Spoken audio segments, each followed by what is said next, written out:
Guys, I'm going to hit you with something out of the norm today on Junk for Life, baby.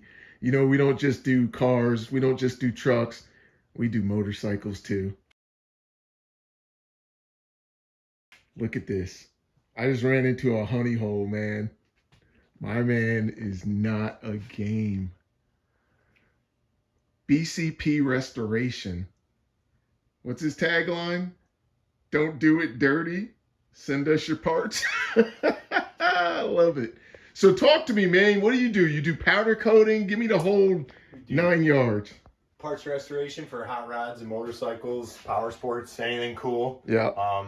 Do powder coating, prismatic powders, qualified applicator here, and I do vapor honing. I have a large vapor honing cabinet that's 48-inch deck on it, so we can do car heads. I can do seat cleaning, valve cleaning, non-damaging. Make your stuff shine. Show them that motor on there. Yeah. Let me. Right. I literally thought this was like cast blast or some kind of Lumacoat paint or something. This right here is vapor blast. That is, what did you say? As is raw. Yep. That's right. Raw. So if this was dirty, if this was painted, when you vapor blast it, this is what you end up with. Yep. Look at that. Oh my goodness. That engine looked like it was at the bottom of the ocean. No way. Wow. Look at the detail on this thing. So talk to me about this one. This one I know, unfortunately, it's already sold. So I'm a day late and probably a couple $100,000 short. But anyway, what is this? What did it start out as? It's a 1983 Suzuki GR650 Tempter, they called it. They were a horribly ugly bike, but it had a cool monoshock system. And they only offered them in the USA for 1 year. And the total build time on those bikes, I think, was 6 years worldwide. Wow. So it's a pretty rare bike to begin with. Yep. And as far as I know it, I haven't come across another one. What year again? I'm sorry. 83. 83. So you basically buy a stock bike, right? And then what's left of them. Right, and then you come up with your design, yours, whatever the style is you're trying to accomplish, and then you take it to this level. Like, it's custom. It's every nut and bolt. Yeah, it's basically a show bike. It's won many. It's won some awards. Yeah, I'm sure. I'll take a picture of that up top. Is there anything I guess special about this that you did that was like your thing, like this is my trademark? I mean, the subframe's kind of unique, and all the electronics and everything are tucked down in here. And then it's just got a lot of motocross influence, so yeah, okay. The moto pegs, moto bars, yeah. You know, kind of mid tires, not necessarily street tires, but on off. Right.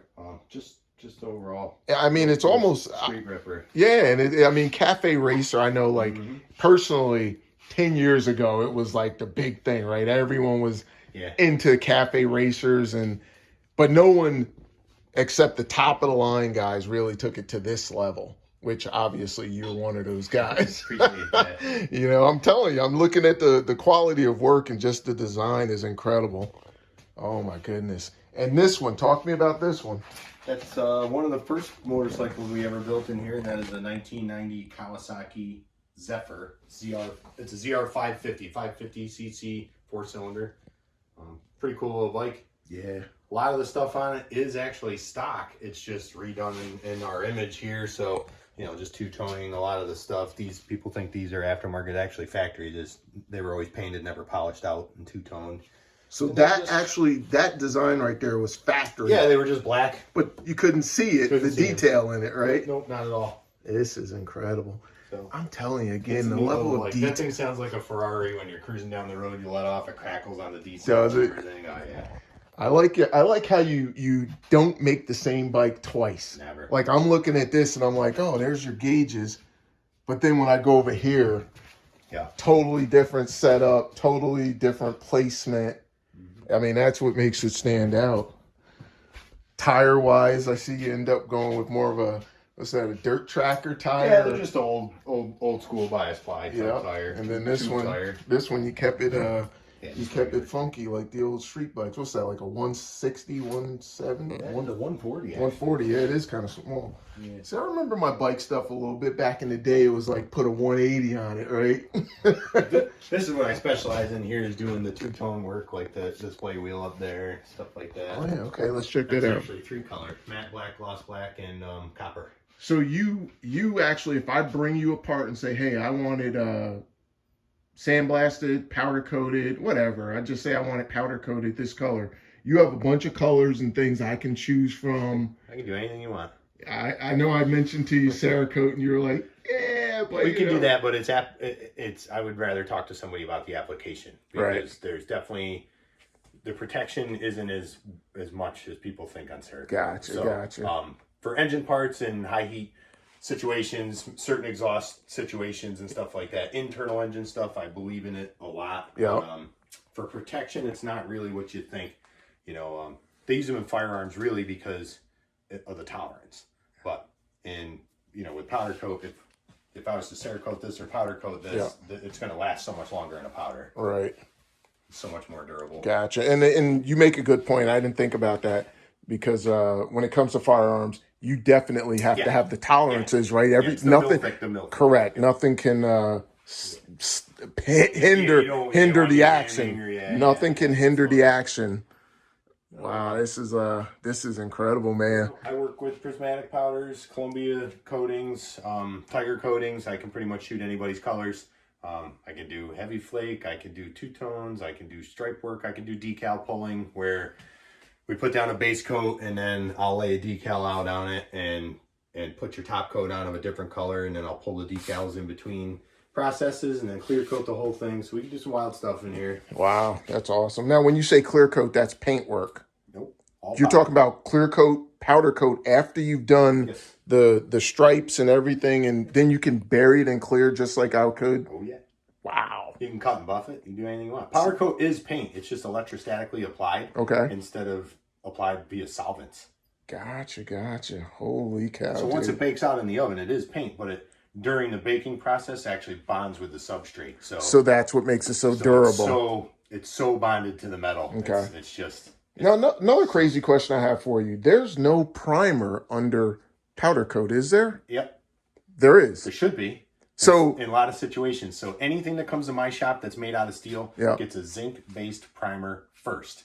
And that way your scratches don't rust. None of that kind of stuff will rust through. But high volume industrial powder coating goes through a line, and it's just to get the color on and get it out the door. So you don't prime things. When you buy something that's powder coated from Amazon or whatever like that, it's not done properly. Okay. It's done fast. So durability is... So, yep. I have a set of running boards outside that I did for a guy, and I brought them down to bare steel, and then we do a zinc primer, and then I did 2 coats of his color just so it was nice and, nice and resistant to everything, and then a heavy clear. Right? All sorts of clears. From what I... clears, matte clears, gloss clears with flake in them, anything. Well, you'll be doing some powder coating for me, man. Anything you want. I got one word for my guys out there. Crime scene's coming for you. If you know, you know. So these are pretty much customer bikes that you're just doing some... Get a little tuning and a little work done too. And let's see here. Here's some of the bikes that he's done. Oh my goodness. Look at this. What's that blue one that you showed me on your phone? It's a 96 Suzuki Bandit 600. Oh my goodness. It was. And then there it is in what's that? Some motorcycle? It's from Chicago. It was invited to Motoblot in Chicago. So that bike was debuted there in June. Wow. How'd it do? 3rd place. Oh, there's the trophy. Oh, wow. And so this is the one right there that we just looked at, the black and white one. Yep. How'd that do trophy-wise? That has been invited to Valhalla and Motoblot in Chicago last year, and it also took Best in Show at Cafe Racer magazine show last year. Holy cow, man. You're centerfold feature on that last year.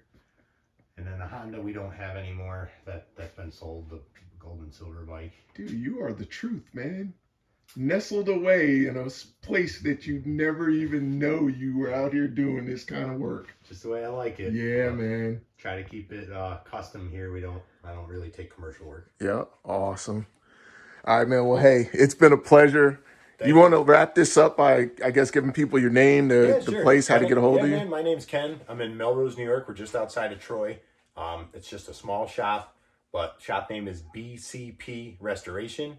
And you can find me on Facebook, Instagram, TikTok, anywhere. I put up videos all the time of our work. Yeah. And again, prismatic powders, qualified applicator, and anything you want custom, man, I can definitely help you out. Awesome, man. Well, hey, guys, I'm vouching for him. I've been here with him. He's getting ready to do some work for me.